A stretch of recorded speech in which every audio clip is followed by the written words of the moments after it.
नमस्कार विद्यार्थी मित्रांनो, स्वागत आहे तुमचं गणित शिकूया या यूट्यूब चॅनलमध्ये. विद्यार्थी मित्रांनो, आपण इयत्ता 10वी विज्ञान भाग 2 यामधील प्रकरण 7 ओळख सूक्ष्मजीवशास्त्राची या प्रकरणाच्या अभ्यासाला सुरुवात करणार आहोत. त्यामध्ये आपण उपयोजित सूक्ष्मजीवशास्त्र, औद्योगिक सूक्ष्मजीवशास्त्र, उत्पादने यांचा अभ्यास करणार आहोत. तर आता आपण आजच्या व्हिडिओला सुरुवात करूया. आता यामध्ये आपण आजच्या विषयाची सुरुवात करण्याआधी इथे थोडे आठवामध्ये त्यांनी जे आपल्याला प्रश्न दिलेले आहेत त्यांची उत्तरे आता आधी आपण बघूयात. हे बघा, ह्या 2 प्रश्नांची उत्तरे इथे आहेत. आता हे बघा, उपयोजित सूक्ष्मजीवशास्त्र म्हणजे काय?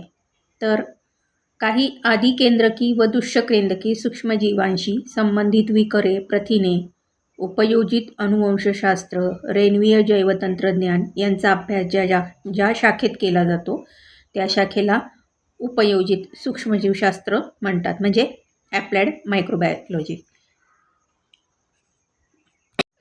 तर ह्या अभ्यासाचा वापर समाजासाठी केला जातो व सूक्ष्मजीवांच्या मदतीने अन्न, औषधे यांसारखी उत्पादने मोठ्या प्रमाणावर घेतली जातात. म्हणजे यांच्यामुळे आपण अन्न बनवण्यासाठी जे टिश्यू कल्चर वगैरे असतं त्याचा उपयोग इथे होतो, किंवा औषधं बनवण्यासाठी सुद्धा सूक्ष्मजीवांचा उपयोग होतो. ते या ॲप्लाइड मायक्रोबायोलॉजीमध्ये त्याचा अभ्यास केला जातो.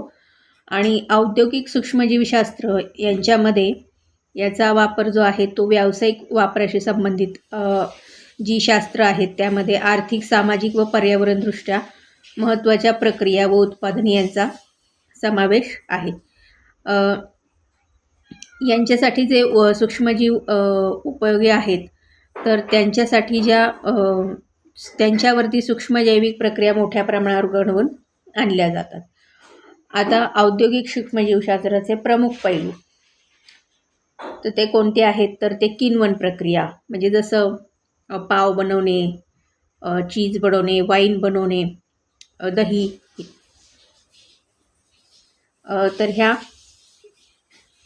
किण्वन प्रक्रिया वापरून विविध उत्पादने घेणे, उदाहरणार्थ पाव, चीज, वाईन, रसायनांसाठी लागणारा कच्चा माल, विकरे, अन्नघटक, औषधे इत्यादी. कचरा व्यवस्थापन व प्रदूषण नियंत्रणासाठी सूक्ष्मजीवांचा वापर केला जातो, त्यांची मदत घेतली जाते. इथे बघा, दुधाचे दही बनवताना घरी आपण किण्वन प्रक्रिया वापरतो. या प्रक्रियेसाठी कोणते जीवाणू मदत करतात? तर त्याचं उत्तर आहे लॅक्टोबॅसिल आहे. आता उत्पादने, आपण काय काय डेअरी उत्पादनांमध्ये कशा पद्धतीने आपल्याला दुग्धजन्य उत्पादनांना कशा पद्धतीने मायक्रो ऑर्गॅनिझम्स उपयोगी पडतात ते बघूयात. आता जसं तुम्हाला आता घरात माहितीच आहे की दही वापरतो आपण, तर ते दहीसुद्धा दुधापासून बनलेलं असतं आणि त्यामध्ये लॅक्टोबॅसिलस हा जो मायक्रो ऑर्गॅनिझम आहे तो दुधाचे दह्यात रूपांतर करतो. तसंच पनीर, चीज यांच्यासाठी सुद्धा मायक्रो ऑर्गॅनिझम्स वापरून ते बनवण्यात येतात. तर पुरातन काळापासून दही टिकवण्यासाठी त्याचे विविध पदार्थात रूपांतर केले जसे चीज, लोणी, क्रीम, केफीर. केफीर हे शेळीच्या दुधापासून बनवलेला दह्यासारखा पदार्थ असतो.